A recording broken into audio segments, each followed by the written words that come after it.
Are you tired of the drill and kill days leading up to state tests? If you're the principal of a school that needs improvement in her scores, I know you're shaking your head, yes.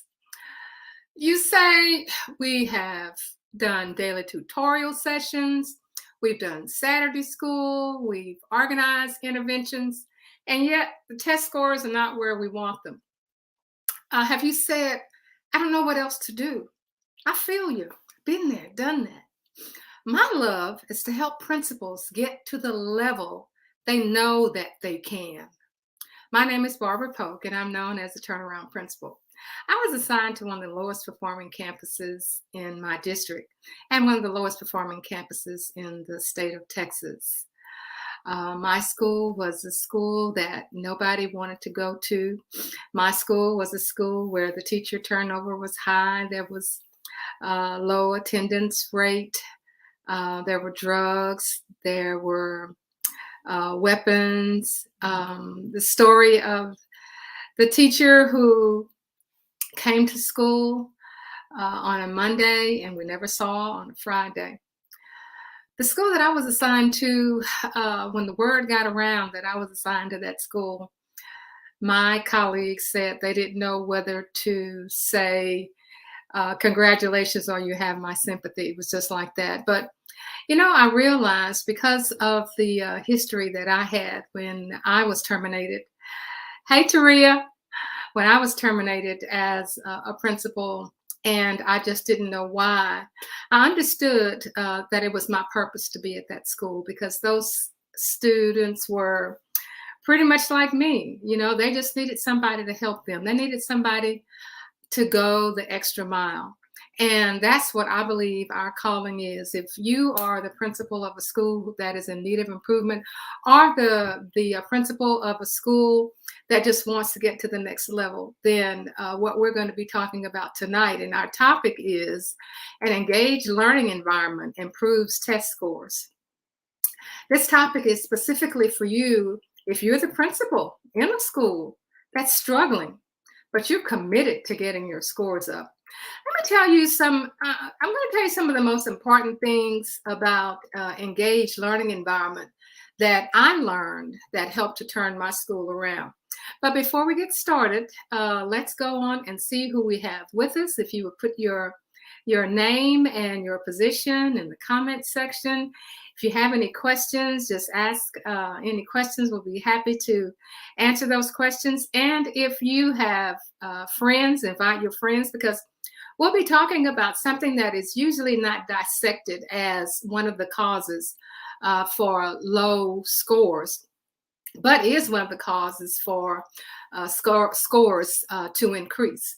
Also, you can hit that share button and the subscribe button.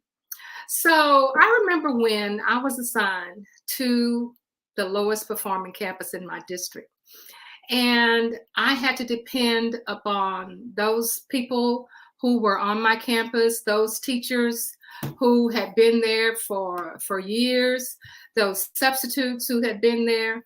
That's all I had. That's all I had to turn to.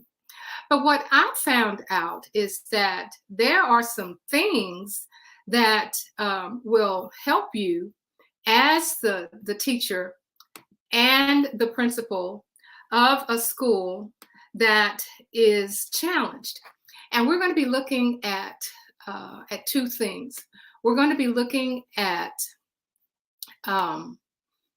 let's see, we're having some problems here. Okay, wait just a minute. Okay, we're going to be looking at two things tonight. We're going to be looking at motivation, student motivation. That's number one. And number two, we're going to be looking at student active learning. So what does that mean when we talk about student motivation? Well, student motivation simply means that you are going to have your students to interact with their peers and their teachers. So one of the examples that worked for us was once the students completed their assignments and the scores came in, each individual teacher was to work with that student one-on-one about his or her individual scores. They look at the individual test scores. What does this do? This makes the student feel as though they are important. That makes the student feel that they can do the assignment because the teacher is there to assist them. The second thing is to look at your exit tickets. Now, your PLC period is when you will look at your prepared exit tickets. Your prepared exit tickets will give you all the information that you need. So you say, been there, done that. However, you know, and I have seen instances where the exit tickets are done just at the end of the class period. The teacher sort of throws something together and gets a little simple response back that has no value to instruction. If you are in the position right now where your students' scores need to improve, then this is the opportunity for you to plan your exit tickets. Take the data from the exit tickets and share that data during your PLC. The data from that PLC can be shared with the students. The students can keep track of their data. And what does that do for you? That helps you as the principal, you as the teacher, to be able to determine those standards that are not being met and to come up with ways to teach those. You cannot do this alone. Principal, you can't do it alone. Teachers, you can't do it alone. You have to work with each other. There are some of you who can teach something better than another teacher can teach it. And that's your opportunity to work with those students to get those scores up without having to put them in small groups, for them not knowing what they're supposed to do. Prepare the exit tickets. The next thing that you can do is to have active student learning.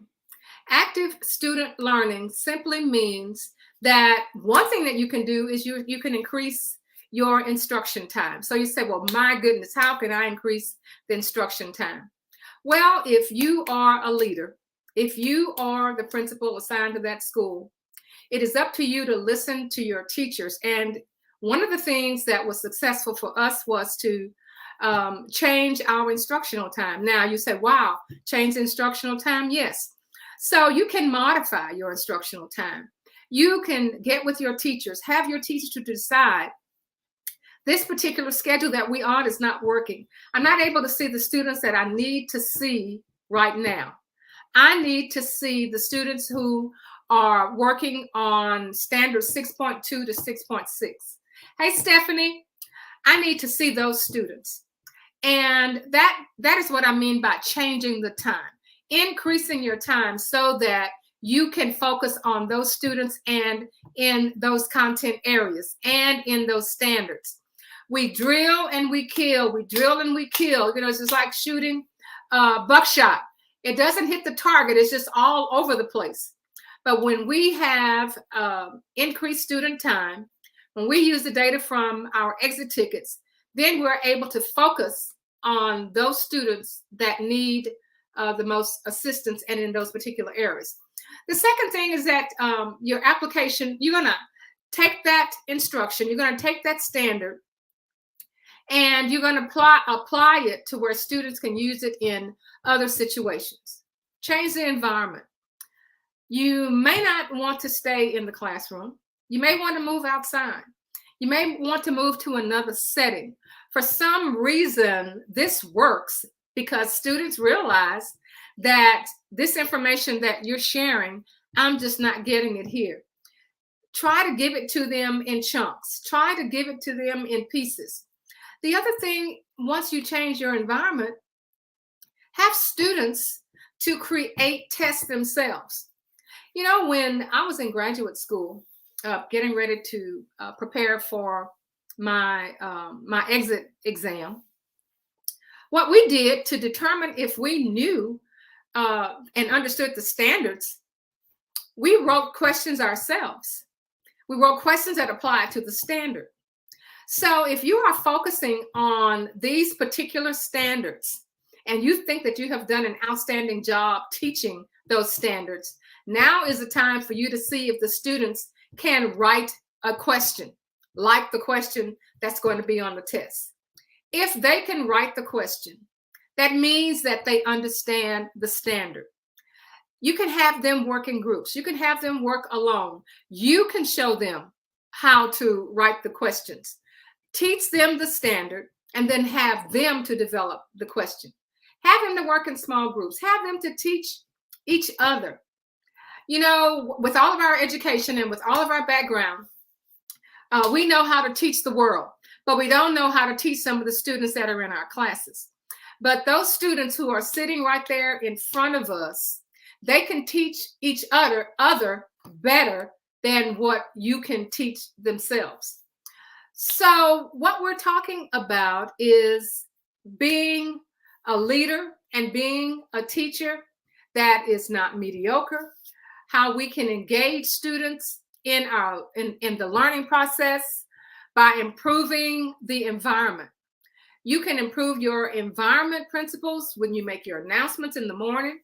We improve the environment by having our particular saying every morning.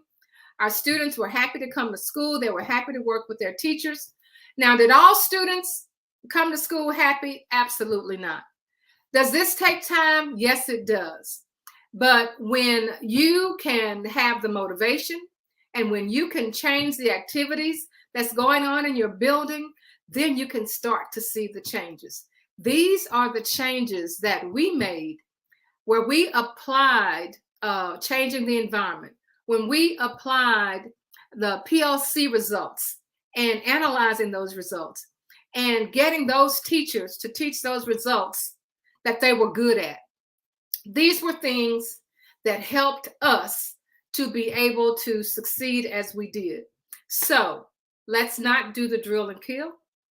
Let's come up with specific ways to approach the instruction, because remember, the mediocre teacher tells, the good teacher explains, the superior teacher demonstrates, and you as the leader are the great teacher and you can inspire. That's by William Arthur Ward.